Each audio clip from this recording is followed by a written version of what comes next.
Hello friends, welcome to my YouTube channel. Hope you are doing well. आज मैं लेकर आया हूँ आपके लिए बहुत ही इंटरेस्टिंग टॉपिक मेरे वीडियो में। और आज मैं बात करने वाला हूँ ईबीटी। तो EBT stands for electronic benefit transfer. और जो इसमें ये पूरे मैं वीडियो में बात करने वाला हूँ, सिंपल थिंग है। काफ़ी लोग ईबीटी फ्रॉड कर रहे हैं और पकड़े जा रहे हैं। एंड ईबीटी फ्रॉड करना it's a federal crime, so be careful. तो चलो वीडियो में जाने से पहले मैं आपको पूरा समझाता हूँ ईबीटी होता क्या है और किस तरह से मिस्टेक करोगे तो क्या कॉन्सिक्वेंसेस आएंगे और क्या पेनल्टी आएगी, पूरा डिटेल में समझते हैं। So under EBT program government help करती है जो लो इनकम में कैटेगरीज में आ रहा है, जो सीनियर है, उनको ग्रोसरीज बाय करने का एक कार्ड देती है। उससे आप ग्रोसरीज बाय कर सकते हो और एवरी मंथ गवर्नमेंट उसके अंदर फंड ऐड करती है डिपेंडिंग ऑन योर रिक्वायरमेंट और एलिजिबिलिटी। सो देरी करे बिना मैं आपको बता देता हूँ, अगर आप ईबीटी क्राइम या फ्रॉड कर रहे हो तो किस तरह से पेनल्टीज होती है और क्या कॉन्सिक्वेंसेस आएंगे। बाजू में ड्रॉप करूंगा स्क्रीनशॉट, आप अच्छी तरह से पढ़ लीजिए, समझ लीजिए और प्लीज इम्प्लीमेंट। तो मैं अब मेरा फोन लेके करके बता दे रहा हूँ कि federal EBT crimes. So the first one is trafficking. अब इसका जो ऑनलाइन क्लियरली मेंशन है, exchanging EBT benefit for cash और नॉन फूड आइटम। तो ये ट्रैफिकिंग का मतलब होता क्या है कि अगर आपको गवर्नमेंट ने ईबीटी कार्ड ग्रोसरीज बाय करने दिया हुआ है तो नॉन फूड आइटम्स बाय करनी है। नॉन फूड आइटम्स में जैसे आप उससे कपड़े बाय करने की कोशिश कर रहे हो या किसी को आपने अपना ईबीटी कार्ड बेच दिया। जैसे फॉर एन एग्जाम्पल, गवर्नमेंट ने ईबीटी कार्ड में $200 ये महीने डिपॉजिट किए, आपको यूज नहीं करना है, आपने किसी को बोला कि आप $200 की ग्रोसरी ले लीजिए और मुझे $100 कैश दे दीजिए, तो that's known as a trafficking. बहुत बड़ा फेडरल क्राइम है, ऐसी गलती मत करना। Now moving on to the second, और ये मेरा बनाया हुआ नहीं है, fraud and miss representation.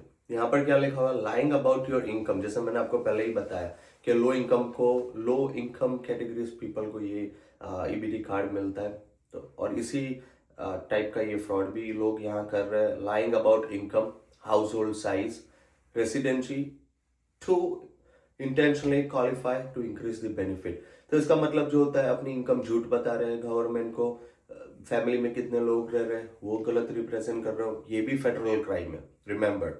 Now moving on to the third point, selling benefits.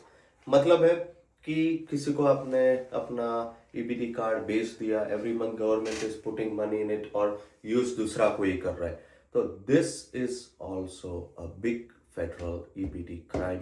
गलती मत कीजिए। 3 पॉइंट है जो हाई लेवल पर seriously about it: trafficking, fraud, misrepresentation and selling about the benefits.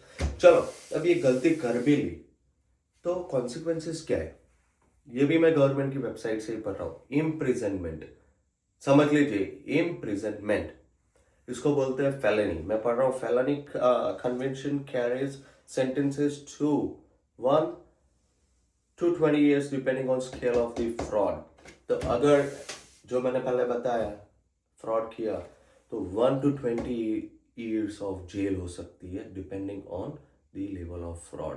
तो अगर आपको जेल नहीं जाना तो ईबीटी क्राइम बिल्कुल मत कीजिएगा। Second is disqualification. First time violators are disqualified for a year. Third time violator face permanent disqualification. मतलब आप क्वालिफाई नहीं हो रहे हो, झूठ के डॉक्यूमेंट्स गवर्नमेंट में आपने सबमिट कर लिए, तो फर्स्ट टाइम गलती कर दी, गवर्नमेंट बोलती है ठीक है, it's okay, fine, we understand, गलती होती है, राइट। बट अगर थर्ड बार ऐसा वायलेशन हुआ तो परमानेंटली डिस्क्वालिफिकेशन तो होगा और हो सकता है कि इम्प्रिजनमेंट के लिए भी आप क्राइटेरिया में फिट हो जाओ, तो ये गलती भी मत करना। Third is restitution. इसका मतलब है convicted individually are court ordered to pay the bill illegally obtained fund। इसका मतलब है चलो 5-10 साल तक आपको गवर्नमेंट ने बेनिफिट दे दिया, गवर्नमेंट को नहीं रिकॉग्नाइजेशन में आया कि आपने गलत तरीके से बेनिफिट लेने की कोशिश की है, तो बाद में भी अगर उनको पता चलता है तो they can take you to the court. तो ऐसी गलती मत कीजिएगा। और मैंने आपको क्लियरली वेबसाइट पे से पढ़ के बता दिया consequences and penalty. Imprisonment jail हो सकती है, डिस्क्वालिफिकेशन हो सकता है, and the third is re institute करके आपको कोर्ट में भी जाना पड़ सकता है। सो you know, the whole purpose to make this video is to educate the people। ऐसा मत समझिए कि थोड़ा पैसे इधर से आ रहा है, ईबीटी से ग्रोसरीज बाय कर लेंगे, ये कर लेंगे। जरूर है, फैसिलिटीज है, एलिजिबल हो तो आप बेझिझक होकर अप्लाई कीजिए और लीजिए बेनिफिट्स गवर्नमेंट जो प्रोवाइड कर रही है।